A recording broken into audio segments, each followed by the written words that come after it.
그렇죠? 날씨가 이래 안 좋으면 기분이 별로 안 좋아요. 제가 왜 그러냐면, 그러니까 이제 여러분들이 이 예배 드리기 위해서 교회를 오시는데 그 날씨만큼 기분이 별로 안 좋거든요. 예. 그래서 좀 기분이 안 좋아요. 여러분 이 손을 쭉 한번 올려보세요. 손 쭉, 자 붙이고 쭉 하품하지 말고 쫙 하시고, 그 다음에 여러분 옆에 분들 이렇게 등 이렇게 딱 만져주세요. 옆에 분 방향을 돌릴까요? 방향을, 자 이쪽으로 이쪽으로 한번 해주세요. 하시면서 사랑합니다. 자 반대편으로, 자 축복합니다. 집에서 아무도 안 해주는 안마를 받으니까 좋죠. 날씨와 상관없이 하나님 앞에서 우리의 기분은 항상 100% 최고 좋아야 됩니다. 회귀 본능이라는 것이 있습니다. 사전적으로 보면 회귀성 동물, 특히 어류 따위가 태어난 곳에서 다른 곳으로 이동하여 성장한 다음에 산란을 위해 자기가 태어난 곳으로 다시 되돌아오는 습성이다라고 그렇게 말을 하죠. 그러니까 대표적인 어류가 이제 연어라고 이렇게 이야기를 합니다. 그죠? 어떻게 보면 이 회귀 본능이라는 것은 우리가 무슨 일만 생기면, 그러니까 어릴 때부터 무슨 일만 생기면 누구를 찾아가는지 아세요? 무슨 일만 생기면 입에 탁 나와요, 한마디가. 엄마! 그죠? 무슨 일만 생기면 엄마를 찾았어요. 그러니까 엄마를 찾듯이 그들의 생존을 위해서 본능적으로 가장 안전하다고 생각하는 자신의 고향을 찾아가는 것을 말합니다. 이들에게는 좋은 자리나, 그러니까 인정받는 것이 중요한 것이 아니죠. 수정을 하고 그 알들을 안전하게 자랄 수 있게 하는 장소, 그리고 그곳에서 그 알들의 미래를 준비할 수 있다면 그것으로 끝났습니다. 그런 다음에 그들은 자신의 부모들처럼 자기들의 죽음까지도 그 알들의 양식을 위해서 내어준다 그러죠. 여러분, 이것은 오늘 우리가 주님이 나에게 자신의 전부를 내주신 것과 같습니다. 믿으십니까? 별로 안 믿는 표정인데요. 여러분, 우리는 하나님의 사랑을 받은 사람입니다. 우리가 이것을 알고 있다면 우리는 당연히 주님을 위해서 살아가야 할 겁니다. 사랑을 많이 받은 자녀일수록, 그리고 부모와 함께 어려움의 자리에 있어 본 자녀일수록 시간이 지나갈수록 부모에게 잘하는 것을 봅니다. 그리고 그들의 자녀들에게는 더 잘하지요. 말이 맞지는 않겠지만 이것도 일종의 회귀 본능입니다. 내가 받았으니 그것을 나 또한 본능적으로 대갚아 드리는 겁니다. 그런데 오늘 본문에서 만나는 이 유대인들은 하나님의 놀라운 사랑을 받으며 살았던 이 민족적 역사를 가지고 있음에도 불구하고 하나님의 사랑을 제대로 갚지 못하는 삶을 살고 있다는 것을 보여줍니다. 그래서 본문 2절에서 예수님은 그 당시의 유대 지도자들을 향해서 이렇게 증언하죠.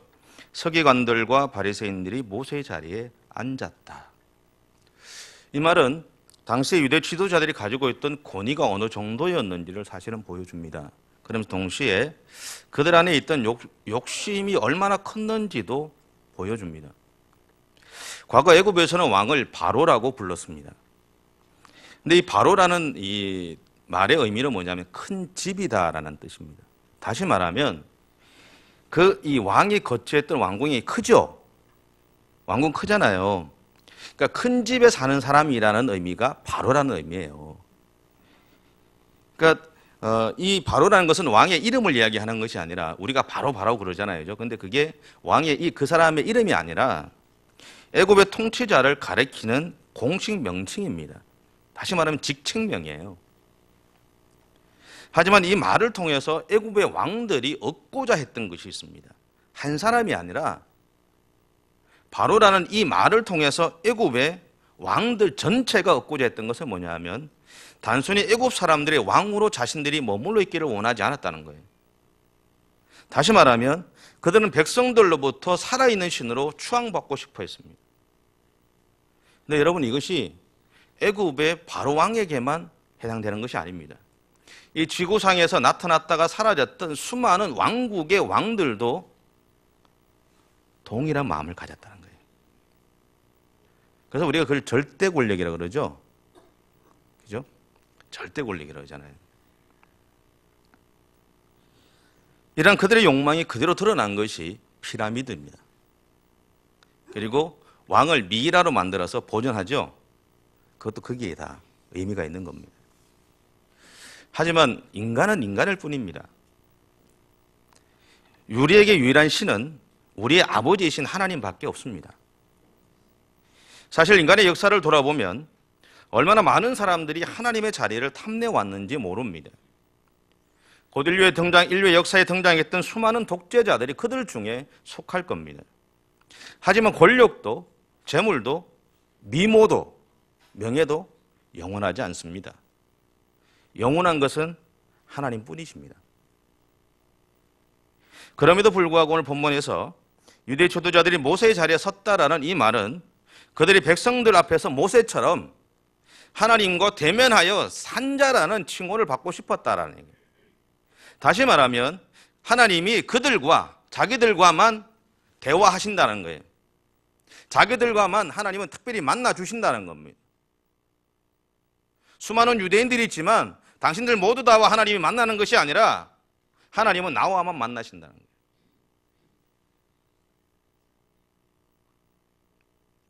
그들은 자신들이 특별한 존재라고 믿었던 겁니다. 그리고 그렇게 대접받고 싶어 했습니다. 여러분, 자신을 향해서 이렇게 긍정적인 생각을 가지는 것은 나쁜 것은 아닙니다. 자신을 향해서 좋은 생각을 갖고 있고 자기를 존중해주고 높여주는 것은 나쁘지 않습니다. 자존감 테스트라는 게 있습니다. 그걸 하면 저는 아주 높습니다. 자존감은 거의 100% 됩니다. 저는 굉장히 높은 사람인데, 하지만 그것이 나를 드러내기 위해서 다른 사람을 짓밟거나 다른 사람을 무시하거나 이용하는 것은 잘못이죠. 그리고 더 나아가서 그것은 하나님의 자리를 도적질한다는 겁니다. 우리가 잊어버리는 게 뭐냐 하면, 내가 나를 드러내기 위해서 다른 사람을 짓밟거나 다른 사람을 무시하거나 이용하는 것에 대해서 우리는 별 감정 없이 행동한다는 거죠. 근데 여러분, 기억하실 것은 그것은 하나님의 자리를 도적질한다는 거예요. 무서운 일이에요. 이것을 우리는 영적인 교만이라고 표현합니다. 여러분, 그리스도인에게 요구되는 성품은요, 겸손함입니다. 왜냐하면 바울의 고백처럼 나는 죽고 내 안에 그리스도만을 자랑하며 살아가고자 애쓰는 사람들이 바로 그리스도인이기 때문에 그렇습니다. 하지만 우리 주변에 보면 일부의 목회자들과 성도들에게서 그런 영적인 교만의 모습을 발견할 때가 있습니다. 한 가지 예를 들게요. 그냥 우리끼리 하는 이야기입니다. 뭐 방송 나가서 우리 교회 뭐 설교 들으려고, 제 설교 들으려고 들은 사람 별로 없으니까 안 들으니까 저는 뭐 마음 편하게 얘기합니다. 뭐 들어도 상관없습니다. 여러분, 그 가끔씩 다른 이제 뭐 CBS나 CT에서 이런 데 보시면 목사들이 가운을 입고 나오는 경우가 있죠. 그죠? 이게 보면 이렇게, 저는 지금 없어요. 그죠? 여기 보면 세 가지 색깔로 된 이게 뭐가 붙어 이거 나옵니다. 그게 뭔지 아세요? 예? 박사 가운입니다. 자기가 박사라는 거를 드러내는 거예요. 학위 가운입니다. 학위 가운은, 박사 가운은 설교단에서 하는 게 아니에요. 이게 목회 가운이에요. 목회 가운을 제가 왜 입는지 저번에 말씀드렸죠. 몇 년 전에. 내 더러움을 덮기 위해서 이것을 입는 겁니다. 그분들이 아무리 유명해도 잘못된 건 잘못된 거예요. 목사들이 그렇게 자기를 높이다 보니까 교인들도 똑같이 행동하잖아요. 이게 뭐 되는 것 같이 아무것도 없어요. 여러분, 목회자들뿐만 아니라 우리들의 삶들 속에서 이 영적인 교만들이 얼마나 많은지 모릅니다. 그런 것들은 제거해야 합니다. 근데 그런 것들을 볼 때마다 참 마음이 아파요. 근데 여러분, 그들도 처음부터 그렇게 된 것은 아니다라는 것을 알아야 됩니다. 우리가 잘 알고 있는 박태선이라는 사람이 있죠. 그죠? 박태선이라고 아시죠? 박태선 그러면 전도관 뭐 이렇게 얘기하시나요? 그죠? 박태선이라는 사람도 원래는 장로였다 그러죠. 근데 이 사람이 은혜를 받았어요. 은혜를 받아서 그 은혜의 결과로 주어지는 명예를 얻기 시작하는 거예요. 그 맛을 들어보는 거죠. 자기가 기도하면 사람이 푹푹 넘어가거든요. 자기가 기도하니까 사람들이 이렇게 낫거든요. 다르게 보면 내가 기도해서 너 나았다는 거죠. 내가 하나님이라는 얘기입니다.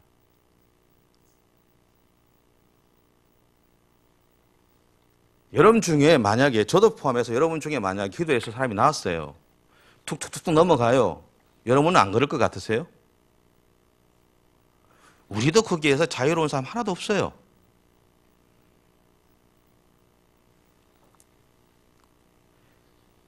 그 결과로 그로부터 시작되어진 종교가 전도관이라고 얘기하기도 하고 부를 때 전도관이라고 하기도 하고 신앙촌이라고 하기도 합니다. 그런데 천부교라는 말도 있습니다. 천부교라고 들어보셨습니까? 부산에도 있는 것 같던데요. 천부교는 흰 건물입니다. 흰 건물로 되어 있는 교회인데요. 교회도 아니죠. 흰 건물로 되어 있고 십자가는 없습니다. 우리가 생각하시는 십자가가 있는 그 위에 뭐가 있느냐면 흰 비둘기가 있습니다. 그게 천부교입니다. 다르게 보면 그게 전도관이고 신앙촌입니다. 천부교는 남자가 다니는 교회가 따로 있고요. 여자가 다니는 교회가 따로 있습니다. 항상 두 개가 같이 있습니다. 조금 떨어져서. 제가 좋은 정보를 알려드린 겁니다. 네. 여러분 사실 더 많이 아는 사람이, 더 많은 것을 가진 사람이, 더 많은 은혜를 가진 사람이 반드시 가져야 할 성품은요, 겸손함이에요. 여러분 우리가 놓치지 말아야 할 것은 하나님만을 높이는 믿음의 모습입니다. 하지만 이것은 우리가 결단한다고 되는 것은 아니죠. 내가 그렇게 하겠습니다? 안 됩니다. 최정예 군인들은 탄생하는 것이 아니라 훈련을 통해 만들어진다 그러죠. 미국의 대표적으로 미국의 네이비실이나 델타 포스나 몰라도 됩니다. 우리나라에 보면 UDT나 공수 특전단이나 해병대가 들어가는지는 잘 모르겠는데 어쨌든 그런 부대들은 만들어지는 거죠. 마찬가지로 그리스도인은 예수님을 믿음으로써 거듭나기는 하지만 하나님의 일꾼은 만들어지는 겁니다.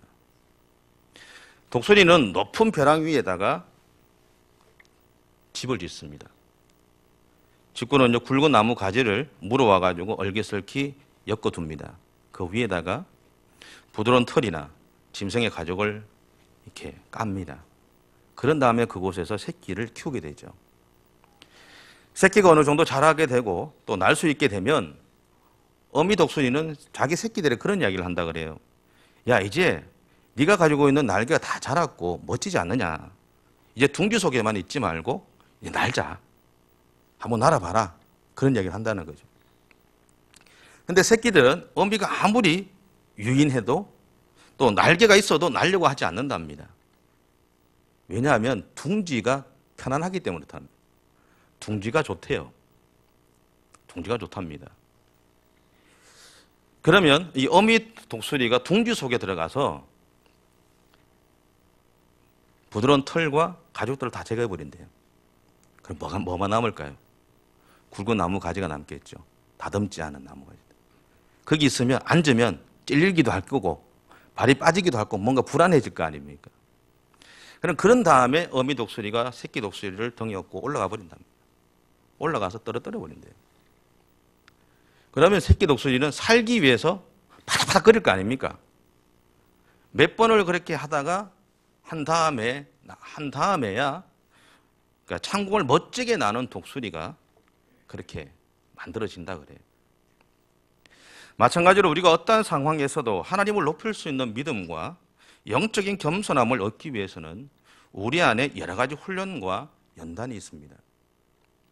그것을 우리는 고난이라고 표현하기도 하고요. 또는 시험이라고 표현하기도 합니다. 제가 이런 것들에 대해서 가끔씩 하나님의 사랑이라고 표현한 것을 기억하실지 잘 모르겠는데, 하나님의 사랑이라고 표현했던 것은 이것이 단순히 우리를 어렵게 만들거나 괴롭히기 위한 것이 아니라는 거죠. 이 안에 우리를 하나님의 사람으로 세우기 원하시는 하나님의 사랑의 눈물과 아픔이 포함되어 있다는 얘기예요. 우리는 우리가 어려움을 당하면 나만 어렵다고 생각하거든요. 근데 여러분 기억하셔야 될 것이, 내가 어렵다고 이야기하는 것보다 하나님이 그것 때문에 더 아파하신다는 것을 기억하십시오. 좀 잘 이해가 안 되시면 여러분 자녀들을 생각하시면 됩니다. 자녀들이 아파할 때 여러분 어떠세요? 저는 큰애 낳고 나서 큰애 아프면 무조건 병원에 들어갔어요. 무조건. 어떻게 할 수가 없으니까. 이게 어떻게 되면 어떻게 하지? 더워서 잠 못 자면 차 끌고 에어컨 틀어놓고 이렇게 막 차 다니다가 자면 집에 데리고 들어왔어요. 딸내미한테 그러면 참 다행인데 아들내미한테 그랬습니다. 금지옥엽이었어요. 우리 집사람은 저한테 그때 두 번째였어요. 우리 집사람이 이렇게 시기할 정도로. 둘째는 안 그러대요. 한번 겪고 나니까 둘째는 좀 괜찮다. 한번 재봐라. 이러고. 그러는 거예요. 집사람한테 부채나 붙여줘라. 그러지. 안 하더라고요. 여러분, 오스왈드 챔버스라는 목사님이 계십니다. 이분이 그런 이야기를 하나 했어요. 한번 들어보세요. 하나님이 악한 세력들의 활동을 허락하시는 이유는, 첫째는 주의 자녀들을 하나님의 자녀답게 만드시기 위해서입니다. 두 번째는 시험 당하는 우리와 함께 하시면서 우리 안에 계신 그리스도가 그들보다 더 크신 분임을 믿게 하려 함입니다. 여러분, 우리 안에 있는 시험이든 고난이든 있는 모든 목적은 한 가지입니다. 누구를 위해서요? 오늘 나를 위해서 있는 겁니다.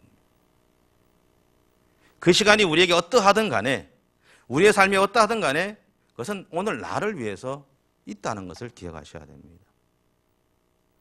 그리고 꼭 기억하실 것은 그 순간에 하나님은 어디 계시다고요? 나와 함께 하신다는 거예요. 나와 함께 하신다는 거예요. 또 오늘 본문 3절에서 예수님은 하나님의 자리를 탐하는 지도자들을 보면서 백성들을 향해 이렇게 부탁합니다. 그들이 말하는 바는 행하고 지키되 그들이 하는 행위는 본받지 말라. 때로는 잘못된 길을 가고 잘못된 행동을 하는 지도자들이지만 그들이 전하는 하나님의 말씀은 하나님의 말씀이니까 그 말씀은 당연히 지켜야 하고 순종해야 합니다. 하지만 우리가 반드시 실천해야 하는 것이 하나 있습니다. 그것은 뭐냐면 하나님의 말씀을 이야기하면서도 그 말씀과는 상관없이 살아가는 그들의 삶은 본받지 말아야 된다는 거죠. 그러나 우리가 이렇게 말한다고 그리고 말한다고 또 생각한다고 해서 그렇게 살 수 있는 것은 아니죠. 알코올 중독자 부모를 둔 자녀들이 가장 많이 하는 결단이 뭔지 아십니까? 나는 절대 알코올 중독자가 되지 않겠다는 거. 나는 절대 술을 마시지 않겠다는 겁니다. 100이면 100 다 그렇게 얘기합니다. 그런데 그들은 머지않아서 그들의 부모처럼 그렇게 살아가고 있는 자신들을 보는 경우가 많이 있습니다.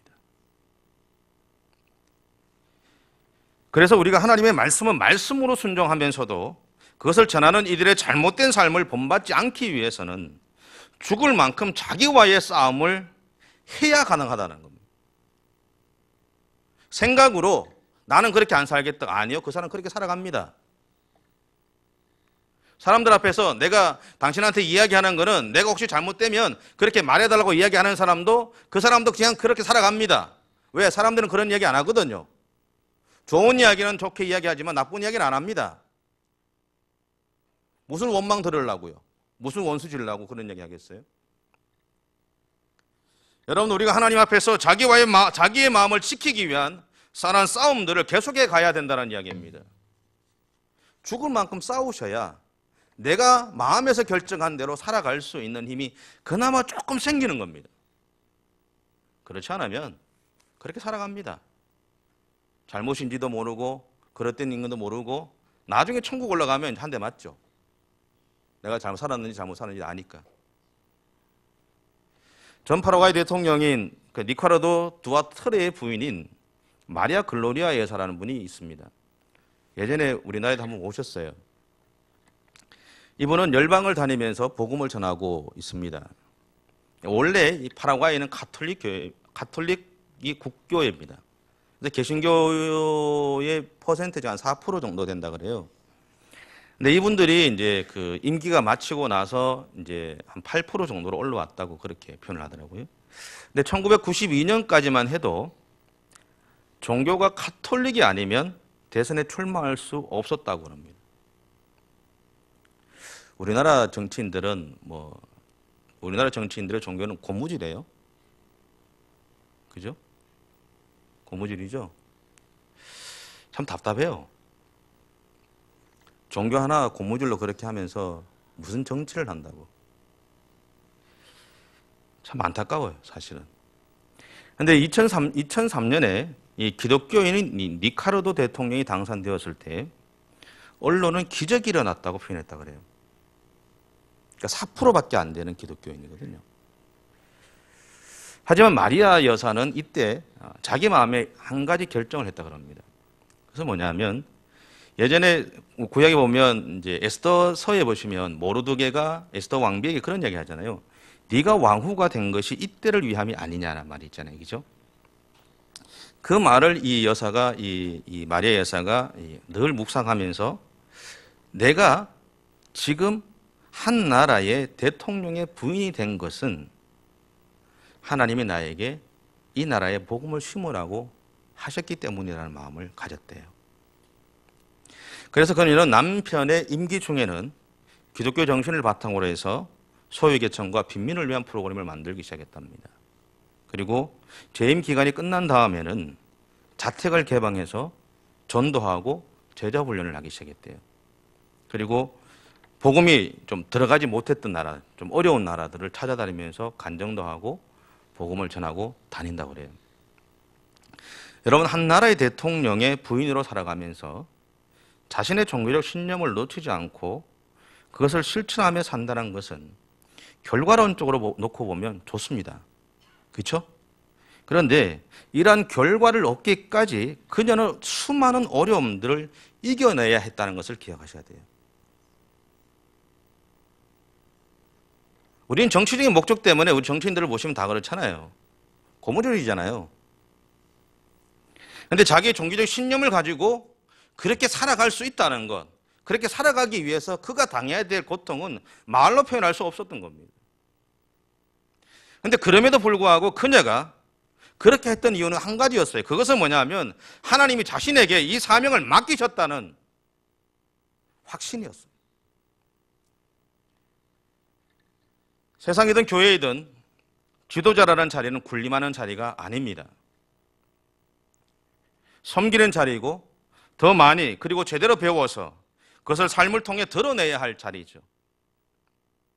왜냐하면 백성들은 지도자를 보고 그들을 따라가기 때문에 그렇습니다. 그런데 그 지도자가 하나님의 자리를 탐한다면 그것은 민족을 멸망으로 이끌어가는 첩경이 되고 말 것입니다.